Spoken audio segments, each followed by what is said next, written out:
Hello बच्चों, Ambe home science classes में आप सभी का तहे दिल से स्वागत है। मैं अनुराधा सिंह आज आप लोगों को एक नया लेसन पढ़ाने जा रही हूँ। कार्य, कार्यकर्ता और कार्यस्थल। ये टॉपिक बेटा कक्षा 11 के बुक में दिया है, जो भी होम साइंस पढ़ने वाले बच्चे हैं उन सभी के लिए इम्पोर्टेंट है बेटा। ठीक है, कार्य क्या है, कार्यकर्ता क्या है और कार्यस्थल क्या है। तो मैं बता दूं आप लोगों को बेटा कि निखिल और डार्सी ने जब हम शक्ति व्यवस्था की प्लानिंग करते हैं, तैयारी करते हैं बेटा, तो उनमें 3 तत्व आते हैं। क्या आते हैं आपके? 3 तत्व आते हैं। पहला होता है कार्य, दूसरा होता है कार्यकर्ता और तीसरा होता है बेटा कार्य क्षेत्र या फिर कार्य स्थल। तो निखिल और डार्सी इसके विषय में कुछ कहते हैं कि कार्य को सबसे आसान, सरल व शीघ्र विधि से सचेतता पूर्वक खोज करना ही कार्य सरलीकरण कहलाता है। और ये हमारे कार्य सरलीकरण के 3 तत्व हैं। क्या बेटा? कार्य, कार्यकर्ता और कार्य स्थल। ठीक है, हम बेटा हर दिन कार्य करते हैं और जब हम कार्य को करते हैं ना, तो उस कार्य की हम प्लानिंग करते हैं, तैयारी करते हैं।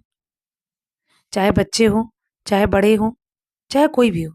जैसे आप सारे बच्चे पढ़ाई करते हो तो आप पढ़ने का भी अपना शेड्यूल बनाते हो कि आपको इतने घंटे पढ़ना है, इतने घंटे आपको काम करने हैं, इतने घंटे आराम करने हैं। तो क्यों हम ये प्लानिंग करते हैं? ताकि हमारा जो कार्य हो वो उत्तम गुणवत्ता वाला हो और जो हमने लक्ष्य रखा है, जो हमारा गोल है, उस तक हम पहुंच जाए। माता पिता भी प्रतिदिन काम करते हैं, किसके लिए? अपना जीवन चलाने के लिए, अपने घर परिवार के लोगों के लिए, आप लोगों की जरूरतों को पूरा करने के लिए कार्य करते हैं। आप लोग का भरण पोषण करने के लिए वो कार्य करते हैं। तो कार्य क्यों करते हैं वो? ताकि हमारा जो जीवन है वो सुचारू रूप से चलता रहे। एक एग्जाम्पल के तौर में आप में दिया है निशा, कोई एक कुशल मजदूर है वो, जो काम में अपनी असंगति के कारण ठीक से कार्य नहीं कर पा रही है। उसके कार्यस्थल का परिवेश बहुत खराब है, स्थल असुविधाजनक है और कार्यस्थल की रूपरेखा सही नहीं है। फलस्वरूप काम में उसकी रुचि समाप्त हो गई। यदि काम के परिवेश में सुधार हो जाए तो वह बेहतर परिणाम दे सकती है और अपने संसाधनों अर्थात अपने ज्ञान तथा कौशल का इष्टतम उपयोग कर सकती है। कार्य परिवेश के अतिरिक्त कार्य निष्पादन को प्रभावित करने वाले कुछ और भी कारक हैं। तो अब मैं पहले समझा दूं इतना कि जो निशा है बेटा, वो एक कुशल कार्य करती है, लेकिन वो अपने कार्य को कुशलता से नहीं कर पा रही है। वो कुशल होते हुए भी अपने कार्य को कुशलता से नहीं कर पा रही है। क्यों नहीं कर पा रही? क्योंकि जहां पर वो कार्य कर रही हैं, उनके काम के अकॉर्डिंग वहां का जो प्लेस है, वहां का जो स्थान है, वो उचित नहीं है, जिससे उन्हें काम में बाधा उत्पन्न हो रही। एग्जाम्पल बेटा मैं आप लोग को देती हूँ। जैसे आप बच्चे घर में पढ़ाई कर रहे हो, ठीक है, माँ बाप ने आपको बोल दिया बेटा तुम जाओ पढ़ो, अभी तुम्हारा एग्जाम है, तुम 2 घंटे पढ़ाई करो। आप जैसे ही पढ़ने गए, आपके परिवार में कोई आ गया, दादा आ गया, दादी आ गए, बेटा 1 गिलास पानी ला के दे दो। आप उठे, गए, पानी ला के उनको दिए। बड़े उन्हें हम मना नहीं कर सकते। फिर आप थोड़ी देर बैठे पढ़ने के लिए, फिर कोई आ गया, बेटा ये थोड़ा सा जाके देख लो क्या हो रहा है। फिर आप उठे गए। फिर ऐसे ही मतलब आपको 2 घंटे में कम से कम 4 से 6 बार उठना पड़ गया। तो क्या आप जो पढ़ाई कर रहे थे, वो पढ़ाई का लय सही था? तो आप बोलेंगे नहीं मैम। क्योंकि जब हम कोई कार्य करते हैं ना बेटा, और उस कार्य में कोई बाधा आ जाए, कोई रुकावट आ जाती है ना, तो कार्य हमारा क्या हो जाता है? थोड़ा कम हो जाता है। और उस कार्य में बाधा आने से हमारा कार्य उस लक्ष्य तक नहीं पहुंच पाता है, जो लक्ष्य को हमने सोच करके अपना कार्य शुरू किया। अगर आपको भरपूर समय दिया जाए, नहीं आपको 2 घंटा पढ़ाई करना, मतलब कोई डिस्टर्ब नहीं करेगा, आप जरूर उस 2 घंटे में अच्छी पढ़ाई कर लेंगे। तो यही बात यहाँ पे समझाया जा रहा है कि जो निशा जी हैं, वो एक कुशल मजदूर है, लेकिन परिवेश सही ना होने की वजह से वो कार्य को उचित प्रकार से नहीं कर पा रही, जिसके कारण उनका जो यानी जो भी वो कार्य कर रही हैं, उसका परिणाम वो उचित नहीं दे पा रही हैं। क्लियर बेटा इतना? तो इष्टतम निष्पादन के लिए आवश्यक है कि कार्य का परिवेश, कार्यस्थल और कार्यकर्ता, ये तीनों बेटा, तीनों ही जरूरी है। कार्य, कार्यस्थल और कार्यकर्ता, वर्क, वर्क प्लेस और वर्कर, ये तीनों ही महत्वपूर्ण है बेटा। और बिना इन तीनों के, जैसे आपकी टेम्पो होती है ना, ऑटो, उसमें 3 पहिया होता है ना बेटा, अगर एक पहिया निकल गया तो ऑटो नहीं चल सकती। वैसे ही ये तीनों का मेल होना बहुत जरूरी है, ठीक है। यानी कार्य को परिवेश, वह स्थान जहां हमें काम करना है बेटा, जहां काम को पूर्ण करना है, जहां कार्य को निष्पादित करना है, वहां पर हमें यानी एक अच्छा माहौल मिलना चाहिए, जिससे हम देखेंगे कि वो कार्य हम बिल्कुल एनर्जी के साथ करेंगे। और काम जो भी हम करेंगे बेटा, समय से करेंगे। इस प्रकार काम की दक्षता बढ़ती है, साथ ही इससे थकान तथा स्वास्थ्य संबंधी अन्य समस्याएं भी दूर हो जाती हैं। क्योंकि बेटा अगर आप मन लगा कर काम करते हो ना, तो आपको खुशी होती है। आपको ये लगता है कि मैंने जो भी कार्य किया है, वो कार्य में मैंने पूर्ण सफलता पाई है। और आपकी जो थकान होती है ना कहीं वो भी दूर हो जाती है। क्योंकि बेटा आप भी देखो, आप किसी भी कार्य को करते रहो और उस कार्य का परिणाम आपको कुछ ना मिले, आप बहुत थक जाते हो, चिड़चिड़े हो जाते हो, गुस्सा आता है कि मैंने अपना समय बर्बाद किया और मुझे कुछ हासिल नहीं हुआ। लेकिन अगर आप कोई कार्य कर रहे हो, जैसे आप खाना ही बना रहे हो बेटा, अभी आप 11th में पढ़ा रहे हो तो आप खाना जरूर बनाते होगे। मान लो किसी दिन आपने बड़े मन से खाना बनाया और आपको तारीफ सुनने को मिल गई कि वाह बेटा, आपने आज तो आपने बहुत अच्छा खाना बनाया, आप तो अपनी मम्मी को भी फेल कर दिए। आपको बहुत खुशी होगी और आपके सारे थकान दूर हो जाएंगे। ऐसा लगेगा कि मैंने तो कुछ किया ही नहीं है, उल्टा मुझे बहुत सारी तारीफ मिल गई। लेकिन अगर उसी पे आपको कोई बोल दे, कितना खराब खाना बनाई हो, इतना भी नहीं आता कैसे बनाना चाहिए, आप अंदर से बहुत गुस्सा करोगे कि मैंने इतना मेहनत किया, इतना सब कुछ किया, लेकिन फिर भी क्या मुझे मिला कि मैं अच्छा नहीं बनाती। दोबारा आप जब बनाने जाओगे ना बेटा, तो आप डर डर के बनाओगे, और वो डर डर का काम जो होता है ना कहीं गलत ही हो जाता है। ठीक है, तो समझ में आया बेटा। कार्य, कार्यकर्ता और कार्यस्थल, यानी जो आपका कार्य है वो कार्यकर्ता के अकॉर्डिंग हो, और प्लेस जो है वो भी कार्यकर्ता के अकॉर्डिंग ही होना चाहिए। तो यानी हम जो कार्यकर्ता को हमेशा शीर्ष पे रखेंगे। क्यों शीर्ष पे रखेंगे बेटा? क्योंकि मेन तो यही है, कार्यकर्ता। अगर इसे उचित कार्य मिला, जैसे आप बच्चे, आप सारे बच्चे होम साइंस से पढ़ रहे हो, ठीक है बेटा। अब अगर आपको मैं मैथ के क्वेश्चन दे दूं, तो क्या आप उस लय से पढ़ पाओगे, उस गति से पढ़ पाओगे? नहीं, आप पहले बोलोगे अरे मैम, हम तो होम साइंस के स्टूडेंट हैं, हमें मैथ थोड़ी ना आता है, मैं जबरदस्ती करवाऊं? करोगे आप, लेकिन क्या पूर्ण कर पाओगे? नहीं। तो कार्यकर्ता जो बेटा वो हमारा शीर्ष है, क्योंकि इसी के अकॉर्डिंग कार्य होना चाहिए और इसी के अकॉर्डिंग कार्यस्थल। इन दोनों का आपस में, यानी इन तीनों का आपस में गहरा संबंध है। ठीक है बेटा, कार्यकर्ता ही ना रहे तो कार्य होगा ही नहीं। अब जब कार्य ना रहे तो कार्यकर्ता का होने का कोई मतलब नहीं है। फिर कार्यकर्ता है और स्थान जो है वो उचित नहीं है। जैसे बेटा कभी कभी आप घूमने जाते हो, कुछ करने जाते हो, तो आपको ऐसे बोल दिया जाता है बेटा यहीं पे ये काम कर लो, तो आप क्या बोलते हैं, अरे यहाँ ऐसे थोड़ी ना करेंगे हम, है ना। लेकिन बड़े एडजस्ट कर लेते हैं क्योंकि वो चीज सीख लिए रहते हैं। क्लियर बेटा इतना? चलिए, अब देखिए यहाँ पे उदाहरण कुछ दिया है। आपकी माता रसोई में काम कर रही है, ठीक है। इनका कहना है कि आपकी माता रसोई में काम करी। मान लीजिए बेटा कि आपकी मम्मी यहाँ पे खाना बना रही है, ठीक है। यहाँ पे आपका सिंक है और यहाँ पे है आपका तैयारी केंद्र। तैयारी केंद्र मतलब जहाँ पे आप सब्जी काटते हो, ठीक है, कुछ भी काम करते हो, वो तैयारी केंद्र। अब ये तीनों में दूरी है ना बेटा। मम्मी यहाँ पे गैस चूल्हा रखी है, खाना बना रही है। अब उन्हें हाथ धुलना है तो वो यहाँ दौड़ के आएंगी, फिर उन्हें कुछ सामान है तो ये यहाँ जाएंगी, फिर ये यहाँ जाएंगी। बेटा इससे क्या हुआ, इनके जो पग हैं, जो इनके पैर हैं, बहुत ज्यादा चले। और जो काम इनका 1 घंटे में होना चाहिए था वो 2 घंटे में हुआ। क्यों? क्योंकि बेटा अगर हम इस कार्य को यहाँ से यहाँ दौड़े, फिर यहाँ से यहाँ दौड़े, यहाँ से यहाँ दौड़े, तो क्या होगा बेटा कि हमारा कार्य जो होगा होगा, लेकिन इसमें जो कार्य करता है इसको थकान भी होगा और इसके कार्य में देरी भी होगी। अब यही बेटा अगर सिंक, यही पे आपका गैस चूल्हा है, यही थोड़ा सा पास में सिंक हो गया और यही पास में तैयारी केंद्र है, तो इन्हें पग नहीं चलाना पड़ेगा।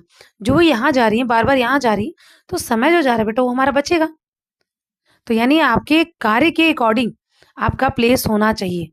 इससे आप बार बार, ना तो आप झुकेंगी, ना आप थकेंगी और ना ही बेटा जब आप नहीं थकेंगी तो आपके शरीर से एनर्जी निकलेगी ही नहीं। ठीक है, अब हम समझेंगे बेटा कार्य। कार्य क्या होता है, कार्य किसे कहते हैं? तो सबसे पहले एक सिंपल भाषा में समझिए बेटा कि कार्य किसे कहते हैं। कार्य वह है जो कार्यकर्ता द्वारा किया जाता है, यानी कार्य वह है जो कार्यकर्ता के द्वारा किया जाता है। समझे यहाँ बेटा? कार्यकर्ता जैसे आपको कोई काम दिया गया, मैं बोल दूं बेटा कि मैं आपका टेस्ट लेने वाली हूँ, ठीक है? तो अब क्या करोगे? आप कार्यकर्ता हो, आप कार्य क्या करोगे? पढ़ोगे, आप पढ़ाई करोगे, ठीक है?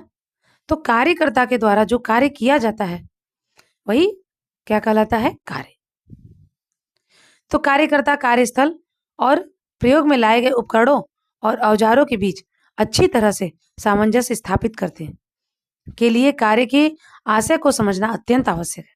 कार्य का अर्थ है वह जो कुछ किया जा चुका है या किया जाना है या किसी उद्देश्य, किसी विशेष आवश्यकता की पूर्ति के लिए प्रयत्न किया जा रहा। कार्य को कुछ करने या बनाने के लिए निर्देशित गतिविधि है। ठीक है,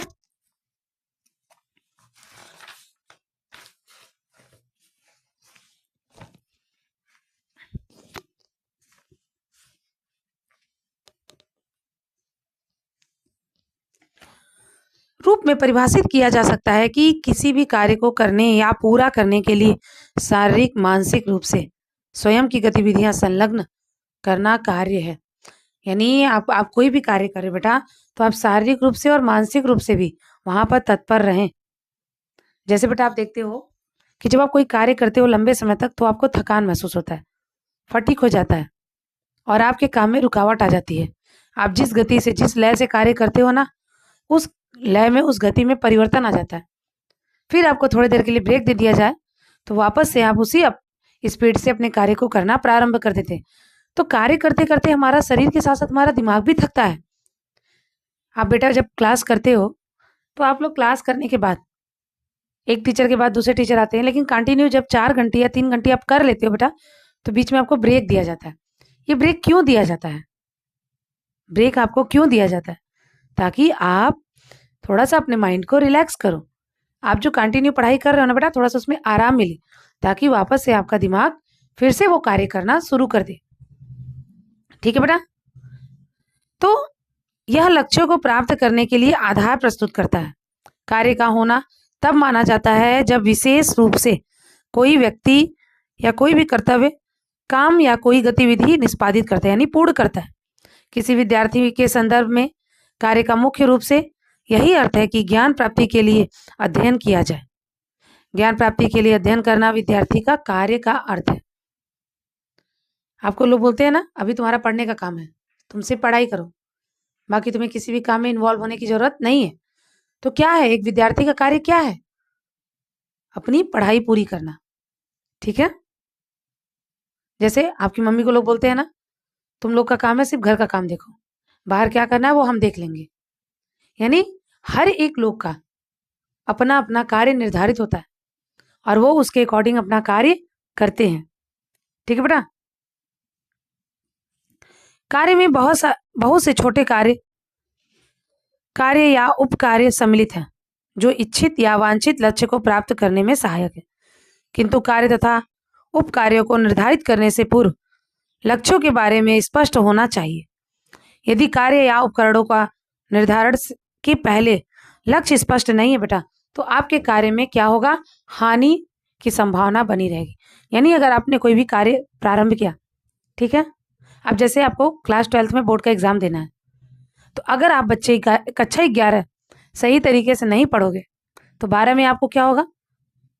आपको यही पछतावा होगा कि काश हमने 11 अच्छे से पढ़ा होता तो हमको 12 के हर एक लेसन अच्छे से समझ में आते।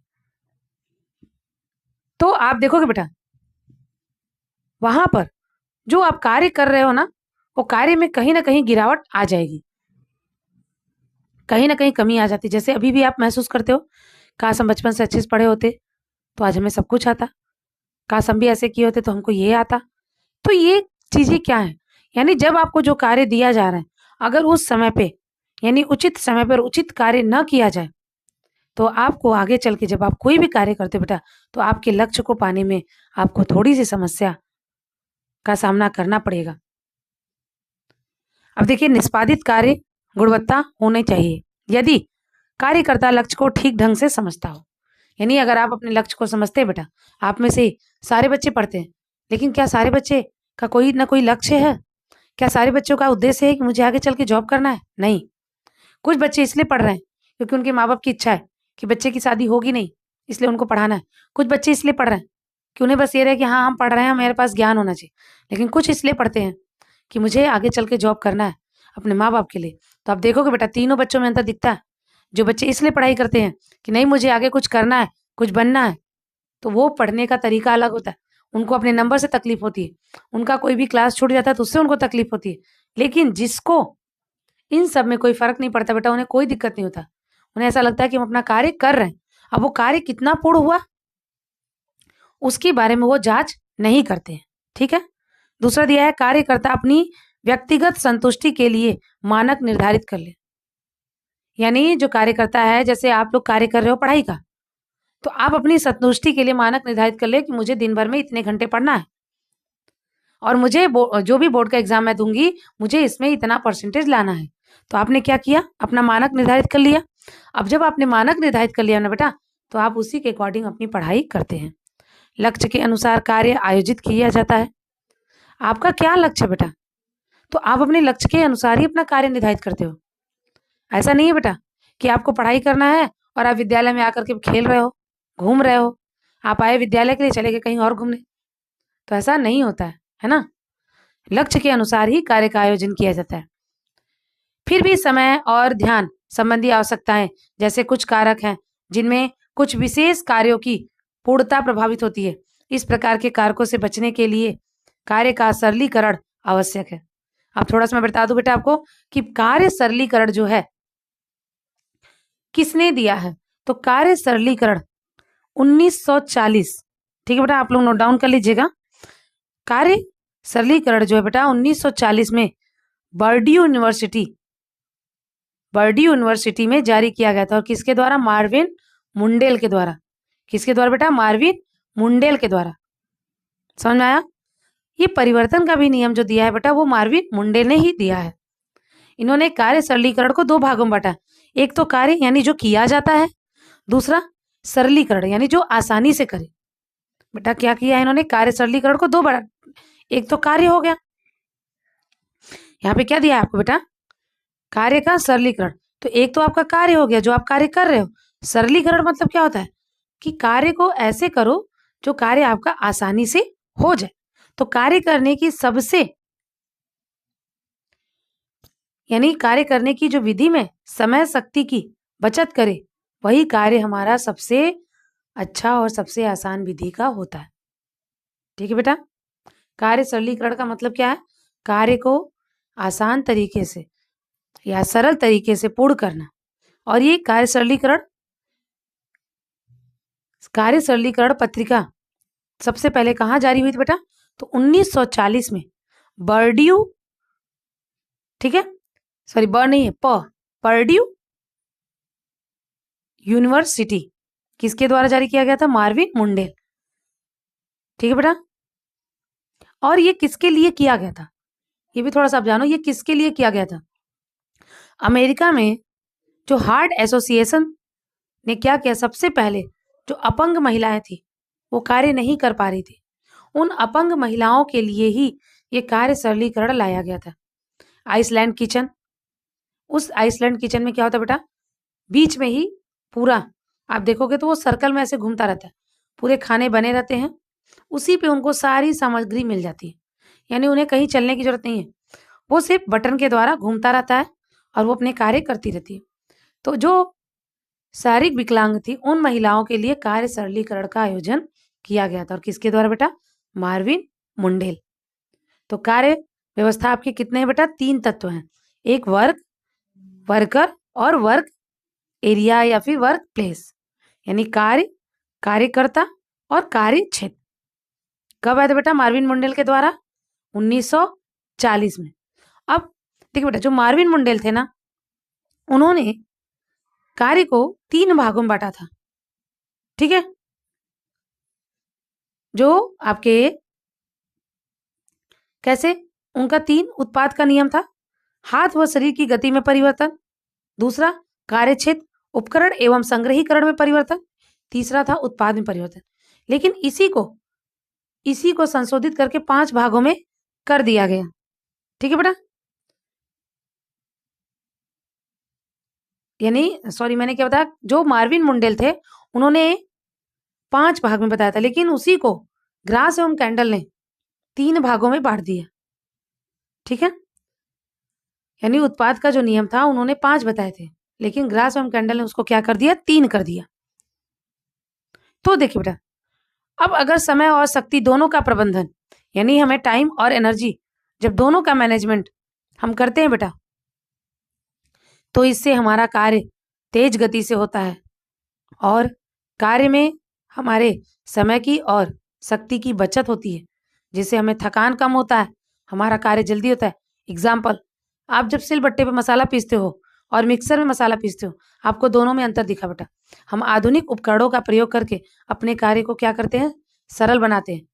ठीक है, वहां पर हम टाइम और एनर्जी दोनों बचाते हैं। बेटा मिक्सर में तो आपको 30 सेकंड भी नहीं लगेगा मसाला पीसते, लेकिन सिलबट्टे पर आप मसाला भी पीसोगे, उसकी साफ सफाई करोगे, यानी आपका 10 से 15 मिनट चला गया। तो कहीं ना कहीं हमने दोनों चीज को बचाया, टाइम को भी और एनर्जी को भी। समझ में आ रहा है बेटा मेरी बात? कार्य सरलीकरण का मतलब क्या है? जैसे अगर आप साइकिल से जा रहे हो बेटा और आप पैदल जा रहे हो, तो आपको दोनों में अंतर दिखेगा ना। अगर आप साइकिल से जाते हो तो वहां पे आपका टाइम बचता है, एनर्जी तो नहीं बचती है लेकिन टाइम बचता है, पर थोड़ी तो एनर्जी बचती है जो आप पैदल जाते हो। पैदल चलने में हमको ज्यादा टाइम लगता है ना। ठीक है, तो हमें ऐसा प्रयास करना चाहिए बेटा कि हमारा कार्य आसानी से हो जाए। इसके लिए हमें समय और शक्ति दोनों की बचत करनी चाहिए।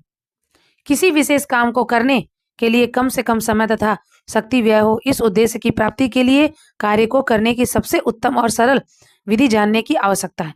यानी हमें ये देखना चाहिए कि हमारा जो कार्य है हम किस विधि से करें ताकि हमारा कार्य जो है वो आसानी से और सरल तरीके से हो जाए।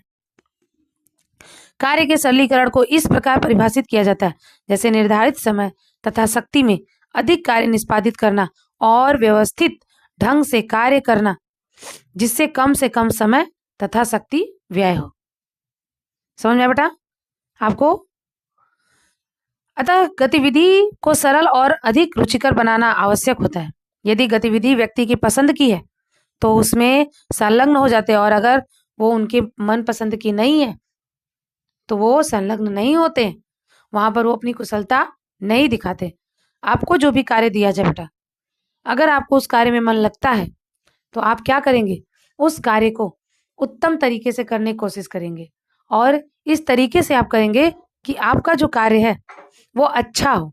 लेकिन अगर उस कार्य में आपको जरा सा भी मन नहीं है बेटा, तो आपको वो कार्य करने में समय भी लगेगा, आपको थकान भी महसूस होगी और आपकी शक्ति भी ज्यादा जाएगी।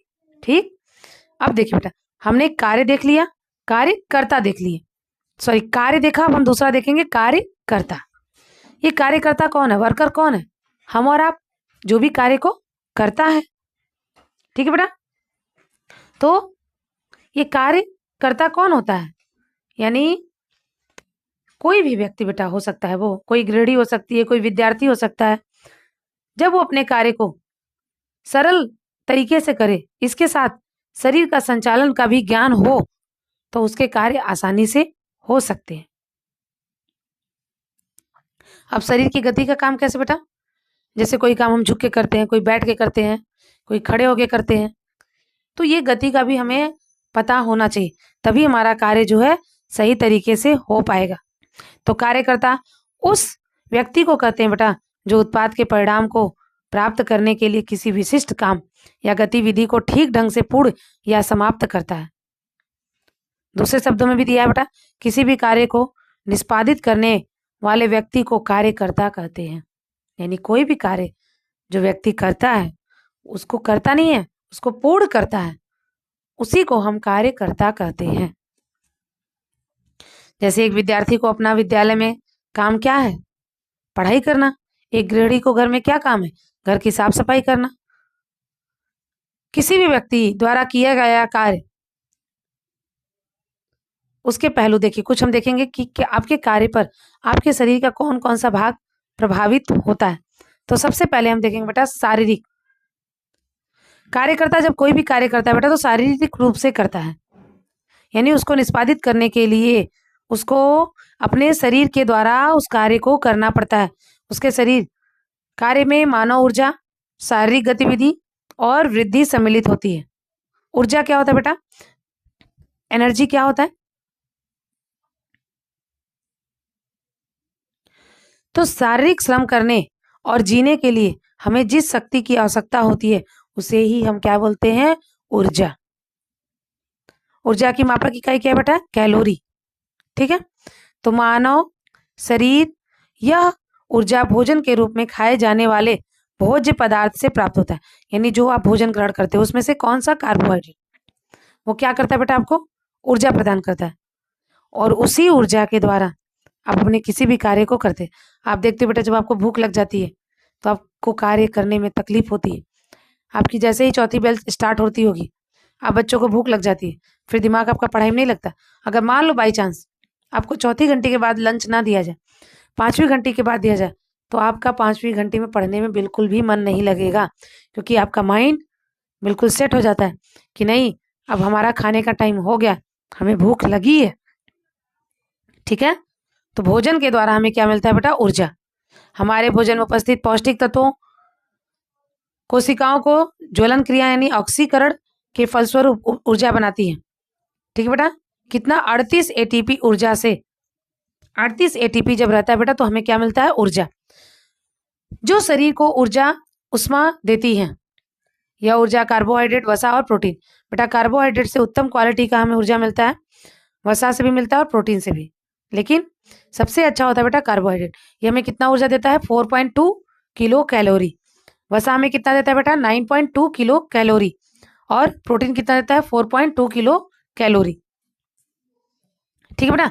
तो हमारा आहार ऊर्जा की आवश्यकता अनेक कारकों पर निर्भर करता है। कारक क्या है बेटा? आपके आयु, आपकी लिंग, शरीर का आकार, प्रकार, कार्य का प्रकार और कार्य की अवधि, ये सारा चीज उसमें क्या है बेटा? सम्मिलित है। ठीक है बेटा। तो आहार ऊर्जा में हमारे क्या क्या है बेटा? कारक क्या क्या है, यानी व्यक्ति की आयु क्या है, उसका लिंग क्या। बेटा आप देखियो पुरुष और महिला के भोजन में अंतर होता है, बालक बालिका के भोजन में अंतर होता है, बच्चे और वृद्धों के भोजन में अंतर होता है, प्रौढ़ और बच्चों के भोजन में अंतर होता है। तो कहीं ना कहीं इसका भी प्रभाव पड़ता है। तो कार्य आपके आयु, लिंग और शरीर के आकार इन पर निर्भर करता है। प्रत्येक व्यक्ति की अपनी आयु, लिंग, व्यवसाय के अनुसार ऊर्जा की आवश्यकता भिन्न भिन्न होती है। जैसे बच्चे, आप बच्चों को देखोगे ना बेटा, उनको थोड़े थोड़े ही टाइम पे भूख लग जाती है, थोड़ी ही देर में देखोगे तो रोना स्टार्ट, भूख लगी है। जैसे खेलेंगे, कूदेंगे, दौड़ेंगे, भागेंगे, उन्हें भूख लग जाती है। क्यों? वही आप वृद्ध लोगों को अच्छा सा सुबह नाश्ता दे दो, वो दोपहर हो जाएगा, बोलेंगे भूख नहीं लगी। तो हर किसी के शरीर जो होता है बेटा, यानी उम्र के हिसाब से उनके जो भोजन करने की क्षमता है उसमें भी परिवर्तन देखने को मिलता है। व्यक्ति की आयु, लिंग और व्यवसाय ये सब निर्भर करता है। एक स्वस्थ व्यक्ति की अपेक्षा जो रोगी व्यक्ति होता है उनके भी आहार में आप देखेंगे बेटा तो अंतर देखने को मिलता है। स्वस्थ व्यक्ति हर कुछ खाता है, लेकिन रोगी व्यक्ति उसको किसी भी चीज में कोई टेस्ट नहीं समझ में आता है, ना ही उसकी इच्छा होती है। और ऐसे ही जलवायु का भी प्रभाव पड़ता है बेटा। जैसे गर्म प्रदेश में रहने वाले जो लोग होते हैं वो कम खाने की कोशिश करते हैं, लेकिन ठंड में आप अभी देखो बेटा, हमारी यूपी तो दोनों ही मौसम को अच्छे से देखा है, गर्मी भी और ठंडी भी। हम गर्मी के मौसम में ज्यादा लिक्विड लेना चाहते हैं, पानी ज्यादा पीते हैं, भूख कम लगती है, लेकिन वही ठंडी में हम पूड़ी, ज्यादातर मटर की पूड़ी हुई, आलू की पूड़ी हुई, मेथी, बथुआ, सरसों, बहुत सारी चीजें हैं बेटा, पूड़ी खाना, तरह तरह की सब्जियां खाना। और हम बेटा ना गर्मी के अकॉर्डिंग ठंडी में ज्यादा खाना खाते हैं। दिन छोटा होता है लेकिन फिर भी हमें भूख ज्यादा लगती है, गर्मी में दिन बड़ा होता है लेकिन फिर भी हमें भूख कम लगती है। ऐसा क्यों होता है? क्योंकि वहां पर जलवायु भी प्रभावित करती है हमें। तो जलवायु का भी हमारे भोजन पर, हमारे आहार पर प्रभाव पड़ता है। शारीरिक गतिविधि, किसी व्यक्ति द्वारा कोई काम करने के लिए अपेक्षित ऊर्जा की मात्रा, गतिविधि के प्रकार, कार्य की तीव्रता तथा अवधि व्यक्ति की आयु, लिंग पर निर्भर करता है। व्यक्ति के शरीर की मांसपेशियों की क्रियाशीलता पर भी उनकी मांग निर्भर करती है। काम में जितना अधिक पेशियों का प्रयोग होता है बेटा, कार्य की अवधि जितनी अधिक लंबी होगी, व्यक्ति की ऊर्जा की उतनी ही आवश्यकता होती है। आप देखते हो बेटा, जब भी आप शारीरिक परिश्रम करते हो, कोई भी शारीरिक परिश्रम, तो आपके शरीर को ज्यादा से ज्यादा ऊर्जा की जरूरत पड़ जाती है। जो व्यक्ति बैठ के काम करते हैं बेटा, आप उनको देखो, उनका पेट निकल जाता है, उन्हें भूख कम लगती है। क्यों? क्योंकि वहां पे दिमाग काम करता है, शरीर नहीं। तो जो शारीरिक काम करते हैं बेटा, जो मजदूर लोग होते हैं, देखते हो आप, आपके घर भी कभी मजदूर लगते होंगे, उनको मोटी मोटी रोटी दी जाती है और वो पेट भर के खाते हैं। क्यों? क्योंकि उनकी मसल्स, उनकी मांसपेशियां ज्यादा कार्य करती हैं। यहाँ पे दिया है बेटा, कुछ सारणी दिया है, कुछ सामान्य कार्यों की ऊर्जा खपत। यानी सोने में पुरुष और महिला का 1-1, लेटने में 1.2, शांत बैठने में 1.2, खड़े होने पे 1.4, कपड़े पहनने पे 2.4, और बाकी यहाँ देखिए धीरे धीरे चलना 2.8। तो आप जैसे जैसे यहाँ पे देखिए घरेलू काम करना है, झाड़ पोछ करना है 7.6। ठीक है बेटा, क्या है। और जो बच्चे ना अभी एलटी की तैयारी कर रहे हैं बेटा, वो बच्चे थोड़ा सा ध्यान से देखेंगे, हो सकता है यहाँ से प्रश्न बन जाए, क्योंकि बेटा टीजीटी में ये प्रश्न बना था कि पोछा लगाना किस कार्य के अंतर्गत रखा जाता है। ठीक है, तो हो सकता है कि इस बार आपका एनर्जी से बन जाए। तो ध्यान दीजिए बेटा, सोना तो नहीं पूछेगा, लेटना भी नहीं, ये सब नहीं पूछेगा, यहीं से पूछेगा। झाड़ पोछ करने में बेटा महिलाओं को 7.6, ठीक है। फिर झाड़ू लगाने में 12.2, कपड़ा धोने में बेटा 10.7, 10.5, कपड़े की इस्त्री करना बेटा 7.9, खाना बनाना 6.4, पानी भरना 13.9, और मसाले पीसना 9.7। तो सबसे ज्यादा किसमें बेटा? आपका पानी भरना है ना, क्योंकि हम भारी बाल्टी उठाते हैं, ले जाते हैं, फिर भरते हैं। तो ये थोड़ा सा आप लोग देख लीजिएगा बेटा। बाकी आप 11 वाले बच्चों के लिए तो इतना नहीं है, लेकिन जो भी तैयारी कर रहे हैं बच्चे, वो लोग जरूर देखेंगे।